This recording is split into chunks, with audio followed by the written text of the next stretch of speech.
Boa noite para você, meu irmão, minha irmã. Vamos juntos pensar um pouquinho na palavra de Deus agora. E quero te convidar a abri-la então no Evangelho de João, capítulo 14. E nós vamos ler os 3 primeiros versículos desse texto. Evangelho de João, capítulo 14. Leremos dos versículos de 1 a 3. E vamos falar um pouquinho essa noite sobre o céu. Que lugar é esse? Tem um bocado de coisa para a gente pensar em relação a esse lugar que Deus preparou para mim, Deus preparou para você, e que eu tenho certeza que eu estou indo para lá. E eu espero também que você tenha a mesma certeza que você está indo para lá também. Amém? Vamos lá então. João 14, de 1 a 3. Não se turbe o vosso coração. Credes em Deus, crede também em mim. Na casa de meu pai há muitas moradas. Se assim não fora, eu vou-lo teria dito, pois vou preparar-vos lugar. E quando eu for e vos preparar lugar, voltarei e vos receberei para mim mesmo, para que onde eu estiver, estejais vós também. Essas palavras, meus queridos, foram ditas por Jesus já no finalzinho de sua vida terrena. Esse texto aqui, o capítulo 14 do Evangelho de João, Jesus já havia celebrado com os seus discípulos a última ceia, já havia lavado os pés daqueles homens e começou um bate-papo, começou uma conversa, começou algumas instruções e orientações finais. E nesses 3 versículos aqui que nós lemos, nós encontramos 2 coisas que são essenciais da fé cristã: a volta de Jesus e o céu. Sobre a volta de Jesus a gente pode considerar um outro dia, e eu quero então pensar com os irmãos essa noite sobre o céu. Que lugar é esse? O céu, na verdade, meu irmão, é real. O céu não é uma ilusão, o céu não é uma mentira, o céu não é uma miragem, o céu não é uma utopia, o céu é real. O céu é um lugar que Deus preparou, que Jesus preparou para mim e para você.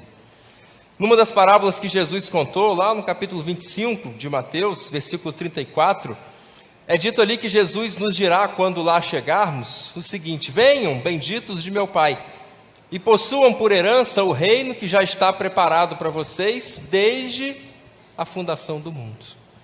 O céu é um lugar preparado já há muito tempo para cada um de nós. Existe muita especulação e muita pergunta e até debate em relação a onde será ou onde é o céu.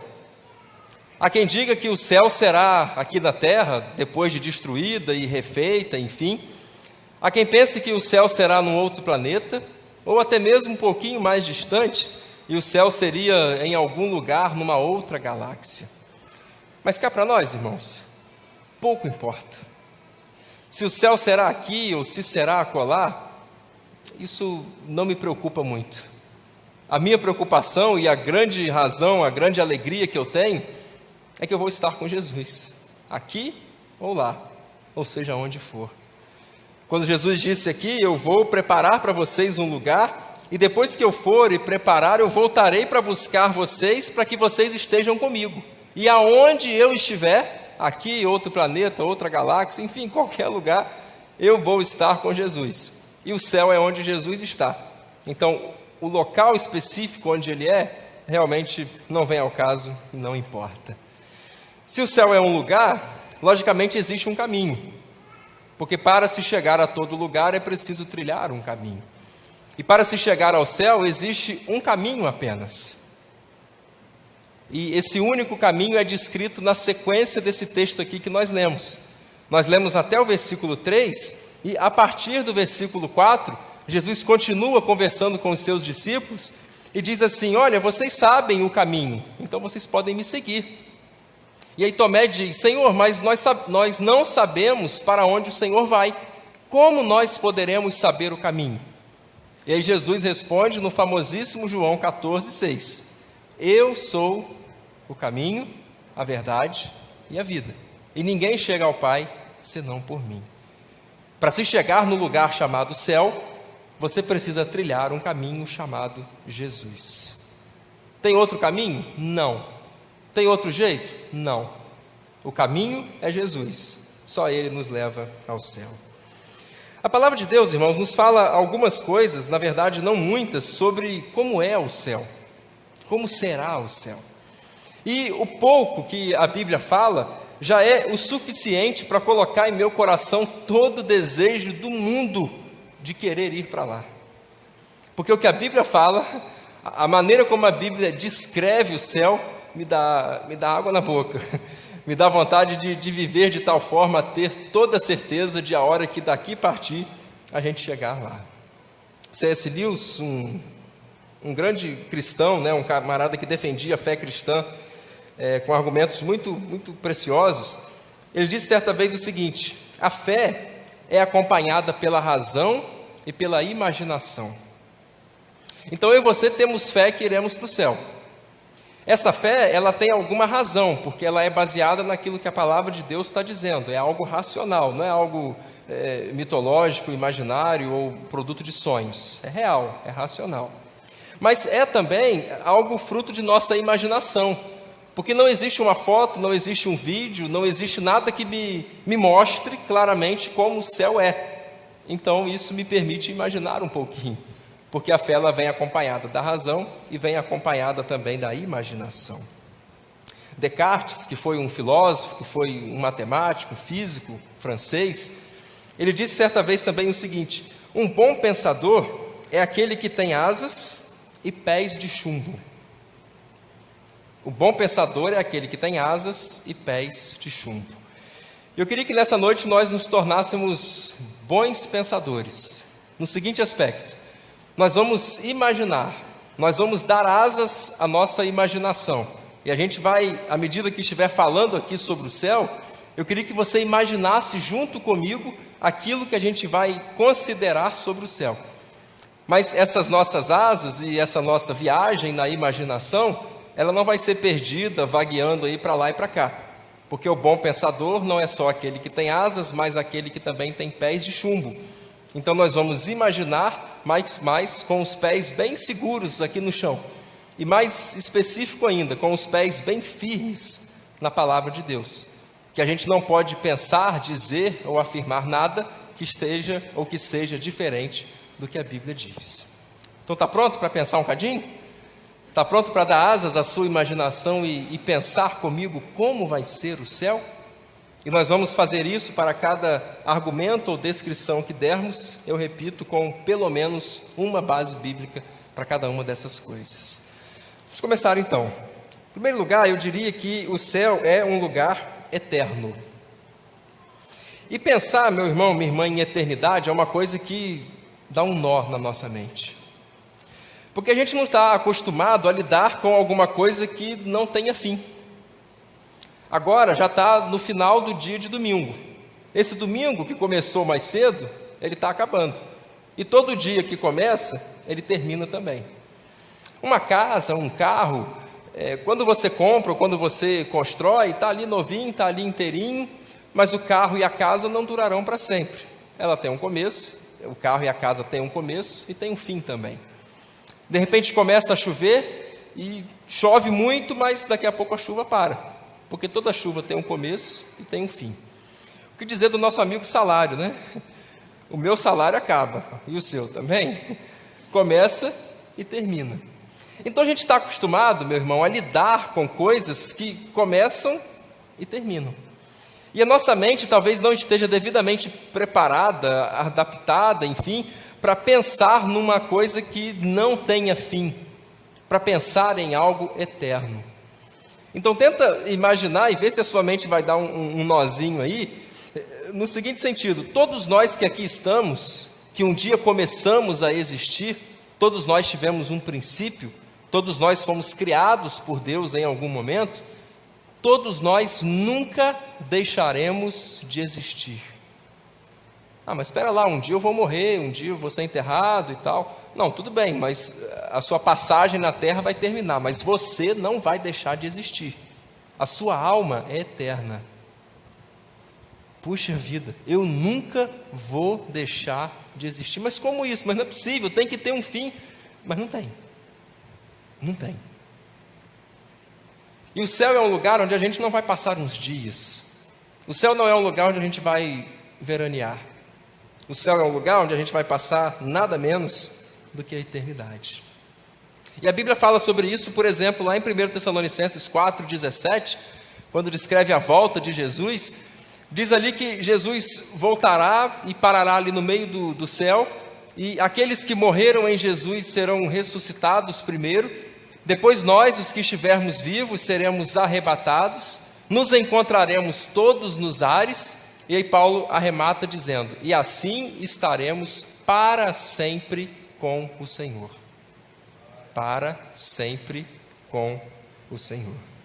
Segundo aos Coríntios, capítulo 5, primeiro verso, diz que ainda que essa nossa casa terrena e material, ela se corrompa e se desgaste com o tempo, nós temos, porém, uma casa, um edifício, na verdade, não feito por mãos humanas, mas feito por Deus nos céus e eterna. E eterna. E o Salmo 23, o texto mais conhecido da Bíblia, a sua última frase diz, eu habitarei na casa do Senhor por longos dias. Isso é uma referência à eternidade. Então, o céu é um lugar eterno. Mas o céu é também, meu irmão, minha irmã, meu amigo, um lugar surpreendente. Você pode ser a pessoa mais otimista do mundo, a pessoa mais criativa, mais imaginativa de todas, e pode criar a melhor e maior impressão positiva em relação ao céu. E eu posso te garantir que quando você chegar lá, você vai ficar surpreendido. Você vai dizer, puxa vida, isso aqui vai além do que eu pensei. Isso aqui é muito melhor de tudo que eu podia imaginar. De tudo que eu já vi de bonito, o céu é muito mais bonito. De tudo que eu já ouvi de bonito, o céu é muito mais bonito. De toda boa sensação e grande emoção que eu experimentei aqui na terra, no céu elas serão muito mais intensas e muito maiores.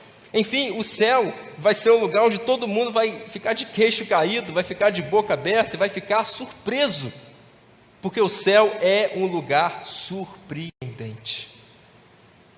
Às vezes, para afirmar isso, nós usamos um texto de 1 Coríntios, capítulo 2, versículo 9, aquele que diz, olho nenhum viu, ouvido nenhum ouviu, e coração humano jamais percebeu as coisas que Deus preparou para aqueles que o amam.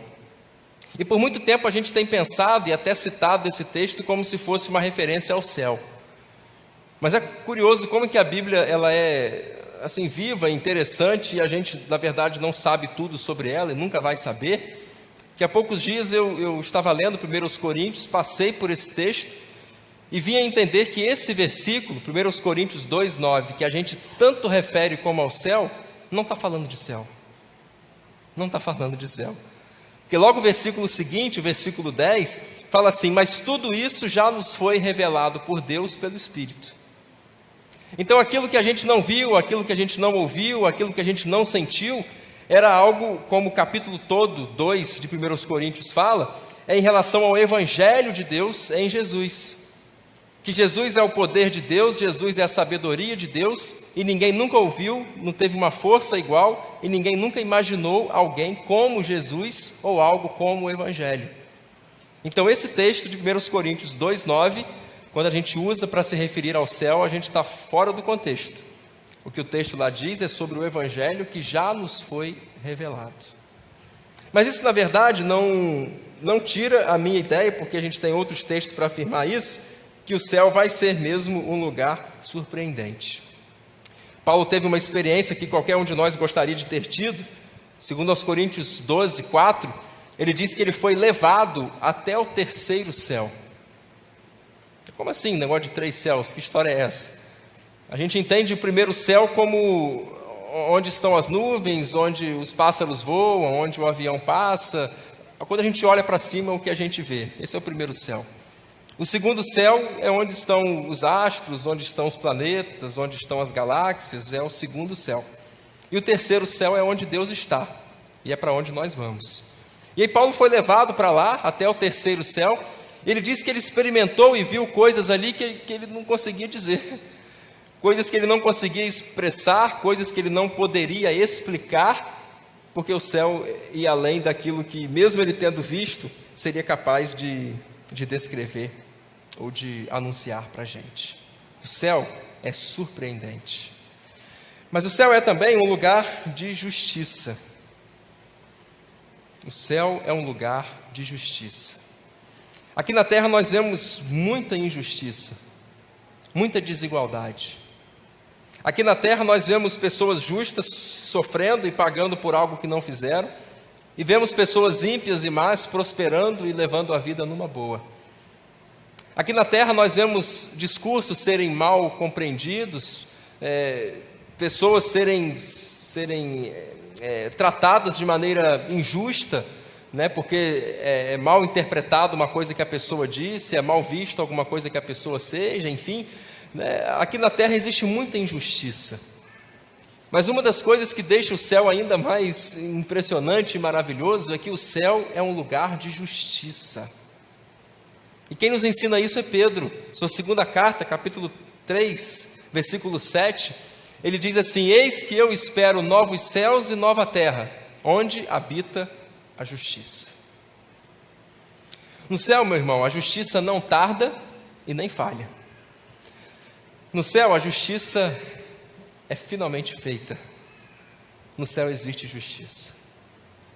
A Bíblia diz lá no final, Apocalipse capítulo 22, que Jesus está vindo e Ele está trazendo em suas mãos o galardão ou a recompensa para dar a cada um de nós de acordo com aquilo que fizemos ou deixamos de fazer, de acordo com aquilo que falamos ou deixamos de falar, enfim, para nos retribuir de maneira justa diante de tudo aquilo que nós fizemos aqui na terra. E aí é uma coisa interessante, apropriada, porque Deus olha o nosso coração e Deus sabe a nossa real intenção e a nossa verdadeira motivação em fazer alguma coisa. Então Ele pode ser justo na hora de julgar e, consequentemente, justo na hora de retribuir, porque Ele enxerga aquilo que nós, humanos, não enxergamos e porque a justiça dEle é mesmo feita, porque Ele tem essa compreensão absoluta sobre todas as coisas. Capítulo 6 de Hebreus, versículo 10, é dito ali que Deus não é injusto para se esquecer das nossas boas obras, e Ele vai nos recompensar. O céu é um lugar de justiça. Mas o céu é também um lugar de plenitude de bons sentimentos. Aqui na terra, meu irmão, minha irmã, a gente experimenta sentimentos opostos entre si. A terra é o lugar da alegria e da tristeza. A terra é o lugar, por exemplo, da verdade e da mentira, do certo e do errado, do sim e do não. E mesmo vivendo aqui na terra, nesses esquemas assim, paradoxos, é bom viver aqui na terra. Todo mundo gosta de passar um tempo aqui na terra. Mas se a terra, sendo esses lugares assim, ou sendo esse lugar do certo e do errado, do bom e do mal, da verdade e da mentira, se já é bom, agora você imagina o céu. O céu é lugar do bom e do bom. O céu é lugar da verdade e da verdade. O céu é lugar do certo e do certo. Como que vai ser bom lá? Como que vai ser maravilhoso? No céu só tem sentimento bom. Isso quer dizer que todo sentimento ruim não entra no céu. Inveja, orgulho, ódio, medo, passa longe. Agora, sentimentos bons, alegria, paz, amor, esses estarão no céu e estarão em toda a plenitude, de maneira completa, como eu e você nunca experimentamos. Uma paz absoluta, uma alegria que nada nem ninguém vai tirar sorriso dos nossos lábios em momento algum. Um amor sincero, um amor não fingido por Deus, por nós mesmos, por todo mundo que estiver lá no céu. Enfim, plenitude de bons sentimentos. Que coisa boa, que lugar maravilhoso. O céu é também um lugar de plenitude de bons sentimentos. O céu é também, eu queria dizer para você, e espero não te assustar com este pontinho aqui, mas o céu é um lugar de trabalho. Ih, rapaz, agora complicou. Estudo vários anos na minha vida, trabalho décadas, curto pra caramba umas férias, espero um feriadão, sexta-feira à noite é uma alegria, né? A gente vê isso aí, o pessoal curtindo, opa, sábado, domingo, descansar, né? Todo mundo precisa trabalhar, mas como assim esse negócio de ter que trabalhar no céu? Que história é essa? Que brincadeira é essa? Meu irmão, minha irmã, no céu tem trabalho. Tem trabalho. A palavra afirma, João, palavras de Jesus, capítulo 5, versículo 17, ele diz assim: o meu Pai trabalha até agora e eu trabalho também. O céu não vai ser um lugar chato.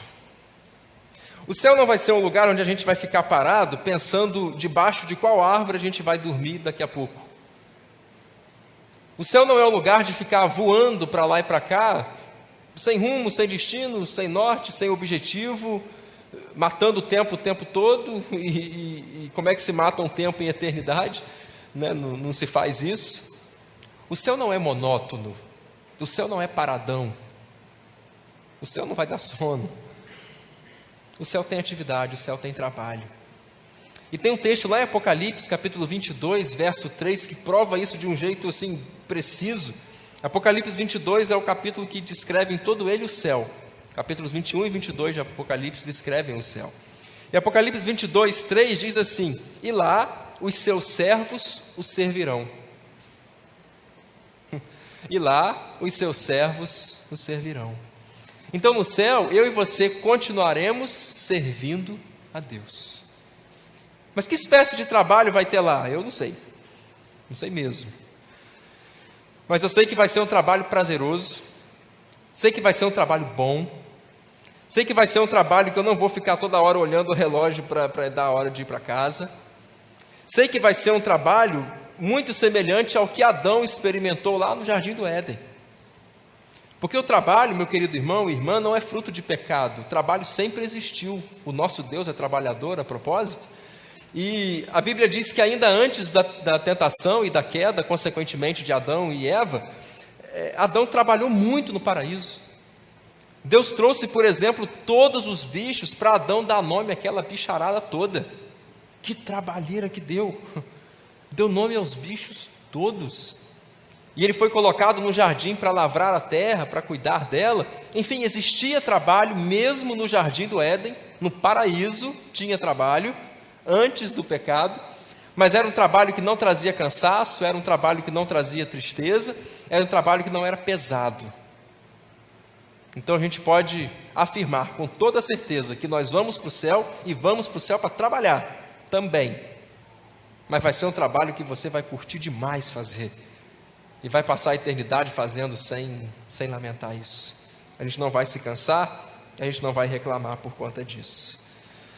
O céu é também, eu queria afirmar, um lugar sem dor. Puxa, um lugar sem dor. Todos nós já experimentamos alguma dor. Às vezes uma dor física, dor de cabeça, dor na coluna, dor de dente, dor de ouvido. Às vezes uma dor emocional, como a dor de uma perda, a dor de uma decepção, a dor de uma frustração. Uma dor espiritual também, como um sentimento de culpa, por exemplo, como uma opressão espiritual, alguma dor. Mas no céu, meu irmão, não existe dor nenhuma. No céu não tem farmácia, no céu não tem hospital, no céu não tem médico, no céu não tem remédio. No céu nós não sentiremos dor. A dor muitas vezes nos faz sofrer, a dor nos faz chorar, e a Bíblia diz lá em Apocalipse 21, 4, que o céu é um lugar onde não existe tristeza, onde não existe dor, onde não existe morte, onde não existe ai nenhum, e Deus enxugará dos nossos olhos toda lágrima. Deus enxugará dos nossos olhos toda a lágrima. Irmãos, imagina isso. Você deve ser um daqueles que sente dor, né? Eu sinto algumas dores, infelizmente, quase que todo dia, né? E graças a Deus pelos remédios para ajudar a gente nesses alívios. Mas imagina o céu. Você que às vezes está sentindo uma dor aí no seu corpo, imagina ir para um lugar que você não vai sentir dor nunca mais.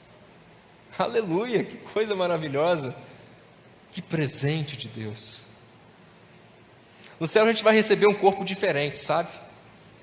Um corpo é o último estágio da salvação, que é a glorificação. É um corpo diferente, um corpo novo, um corpo mudado e adaptado para a realidade da eternidade na presença de Deus.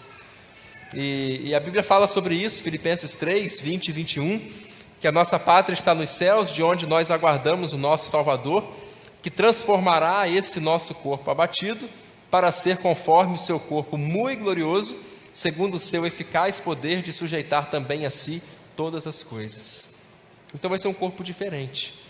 É aquilo que Paulo fala lá em 1 Coríntios 15 também, a partir do 51, quando ele diz que chegará um momento em que a trombeta vai soar e os mortos em Cristo eles vão ressuscitar e terão os seus corpos transformados, porque é necessário que tudo que é mortal seja revestido de imortalidade e tudo que é corruptível seja revestido de incorruptibilidade. E quando isso acontecer, então aquela palavra que fora dita lá por Oséias, a morte foi vencida, tragada foi a morte na vitória, essa palavra será finalmente cumprida em Jesus, diz Paulo terminando esse trecho. Jesus é quem nos dá essas vitórias.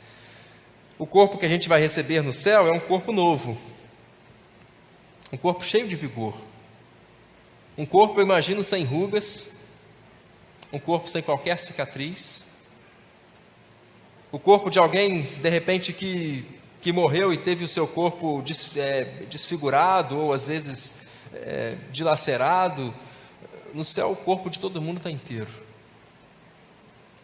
Aqueles que passaram aqui na terra com alguma deficiência, paralisia, cegueira, surdez, mudez, membros não inteiros, braços aqui pela metade ou sem o braço inteiro, no céu não tem isso.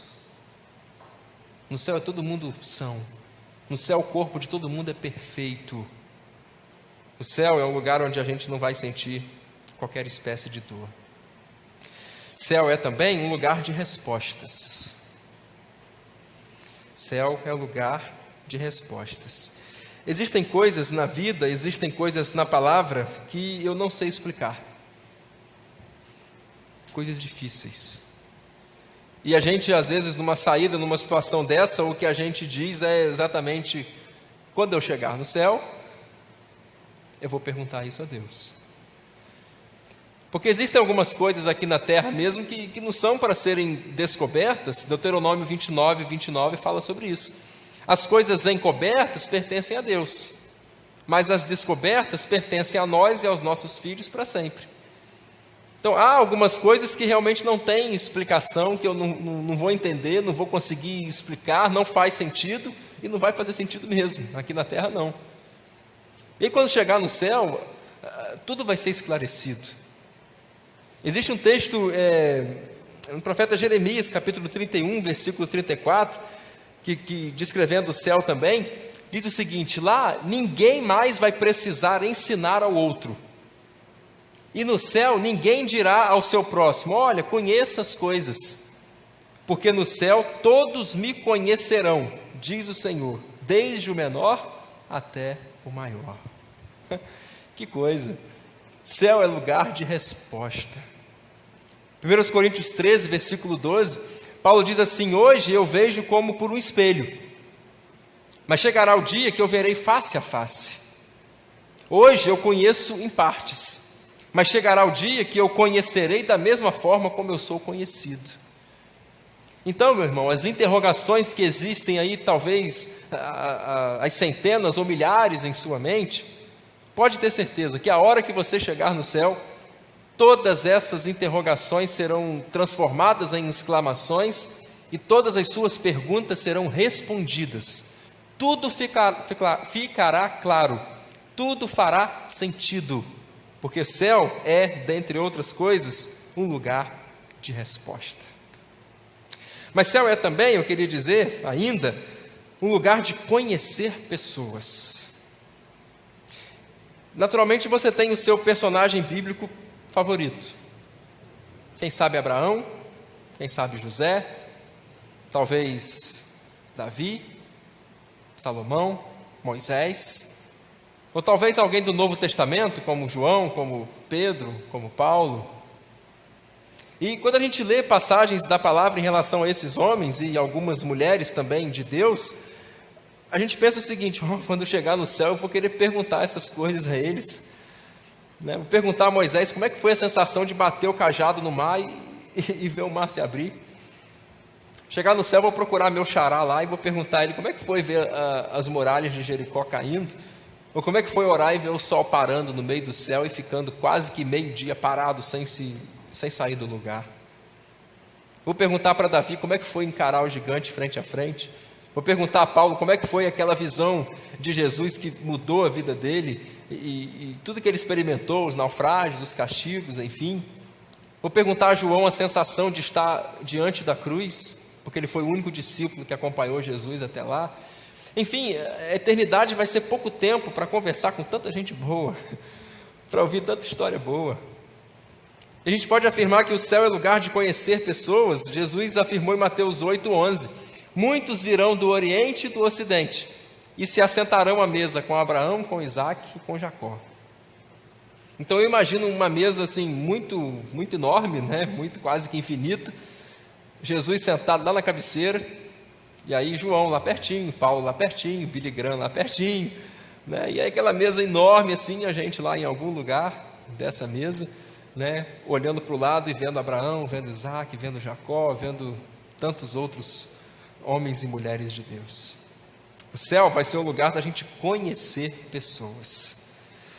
Céu é também lugar de reencontrar pessoas. O céu é um lugar onde aquela pessoa que eu perdi já de minha família, meus avós, por exemplo, alguns primos, tios, que se morreram em Cristo, o céu é lugar de reencontrar estas pessoas. Ah, mas você acredita que no céu a gente vai se reconhecer? Eu acredito. Eu acredito. Embora eu ache que o que vai ser diferente lá seja o amor, né? Eu vou reconhecer lá a minha esposa, mas não vou ter amor de marido para com ela. Eu vou reconhecer lá o pastor Joelso, por exemplo, mas não vou amá-lo como ovelha. Vou reconhecer pessoas, reconhecer meus avós, mas não amá-los como neto. Vai ser um amor igual por todo mundo, embora eu pense que nós vamos sim nos reconhecer lá no céu. Eu digo isso baseado em algo que Paulo fala lá aos Tessalonicenses, capítulo 1, capítulo 4, 1 aos Tessalonicenses, a partir do versículo 13. Quando ele fala assim: olha, eu vou dizer algumas coisas para vocês, porque eu não quero que vocês fiquem tristes como aqueles que não têm esperança. E ele fala da ressurreição, fala do reencontro dos que estiverem vivos, que serão arrebatados, transformados, encontrando os mortos ressuscitados no ar. E Paulo termina esse trecho dizendo: então se consolem e se confortem uns aos outros com estas palavras. Então uma das coisas que faz a ressurreição também ter sentido é o reconhecimento que nós teremos uns dos outros no céu. Eu acredito nisso, a permanência de uma identidade, como por exemplo Jesus na transfiguração conversando com Moisés e Elias, Moisés e Elias já mortos há 1000 anos, há 700 anos, e ainda a permanência de uma identidade, a permanência da personalidade deles. Então eu imagino o céu como um lugar da gente reencontrar aqueles que partiram, mas aqueles que partiram em Cristo. E finalmente, eu queria dizer que o céu é o lugar de estar com Jesus. O céu é o lugar de estar com Jesus. Billy Graham disse certa vez o seguinte: o mais emocionante do céu é que Jesus estará lá. O mais emocionante do céu é que Jesus estará lá. Eu não sei qual vai ser a minha reação quando eu estiver frente a frente com Jesus. Ele abrindo os braços. Eu não sei se eu vou correr na direção dele para abraçar. Eu não sei se eu vou ficar parado sem reação. Eu não sei se eu vou me ajoelhar e começar a adorar, começar a louvar. Não sei se eu vou começar a rir e dizer, meu Deus, meu Jesus, que coisa maravilhosa. Não sei se eu vou conseguir dizer alguma coisa. Imagina aí, você frente a frente com Jesus. Como é que vai ser isso? Eu imagino, e aliás tem uma referência bíblica para isso também, um texto de Zacarias capítulo 13, uma profecia em relação a Jesus, que diz assim: que marcas são essas em suas mãos? E a resposta daquele homem, a resposta de Jesus, é a seguinte: essas marcas em minhas mãos foram feitas na casa dos meus amigos. E baseado também nas próprias narrativas da ressurreição de Jesus, e ele mostrando a Tomé e aos discípulos a marca dos cravos, o furo em seu lado, enfim, eu imagino que no céu Jesus terá as marcas dos cravos em suas mãos. Eu imagino assim. E eu imagino que seja dessa forma, meu irmão, porque todas as vezes que Jesus levantar os braços, todas as vezes que eu chegar pertinho de Jesus e vir as suas mãos furadas, eu vou olhar para ele e vou pensar assim: esse lugar aqui é maravilhoso. As pessoas aqui são sensacionais. Os sentimentos aqui são maravilhosos. Isso aqui é o céu. Mas eu só estou aqui por causa desse homem. Eu só estou aqui porque um dia ele se permitiu morrer em meu lugar. Eu só estou no céu porque Jesus é meu Salvador. Eu não mereço o céu. Só por causa de Jesus. Só por causa da graça. Só por causa do amor dele. Ainda não nos foi manifesto, 1 João 3,2, o que haveremos de ser. Mas quando ele se manifestar, seremos como ele, porque assim como ele é, o veremos. Olhos de fogo, voz como de muitas águas, as vestes brancas, mas salpicadas de sangue. É assim que o Apocalipse descreve Jesus, a visão que João teve de Jesus. Anjos cantando para lá e para cá, serafins, os 24 anciãos, os 4 seres viventes. Adoração, louvor, glória ao nome de Jesus pelos séculos dos séculos.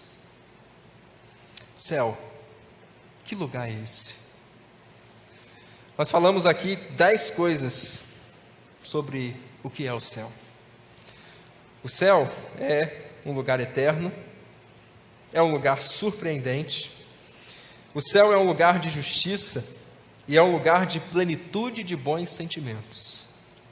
Céu, que lugar é esse? O céu é um lugar de trabalho, é um lugar sem dor, é um lugar de respostas. O céu é também um lugar de conhecer pessoas, de reencontrar pessoas. E acima de tudo, mais do que tudo, que vai fazer tudo valer a pena, o céu é um lugar de estar com Jesus. Ah, céu, lindo céu, maravilhoso céu. Estou chegando, hein? Estou indo para aí, por causa de Jesus. Que os pensamentos sobre o céu, que a imaginação do céu, e que aquilo que a Bíblia fala sobre o céu, crie no seu coração um desejo muito forte de querer ir para lá. Muito forte. Eu tenho certeza que se nós tivéssemos a oportunidade de experimentar o céu por 1 minuto, como Paulo teve a experiência de ser levado ao céu por um tempo, se eu e você tivéssemos a experiência de passarmos 1 minutinho no céu, a gente mudaria o nosso jeito de viver. A gente viveria pensando assim: eu tenho que ir para esse lugar, eu tenho que me aproximar de Jesus, aquele lugar é sensacional, é maravilhoso, eu não posso ficar de fora do céu, não posso. Porque quem não for para o céu, meu querido, é eternidade no inferno, e de lá nós vamos passar bem longe. Pense no céu, valorize o céu, ame o céu, viva pensando nele. Caminhe aqui sabendo que você está indo para ele, pensando sempre: céu, que lugar é esse? Céu é um lugar maravilhoso, céu é lindo céu. Que Deus aplique essa palavra ao nosso coração e que deixe o céu tomar conta do nosso pensamento, da nossa vida e da nossa caminhada. Amém?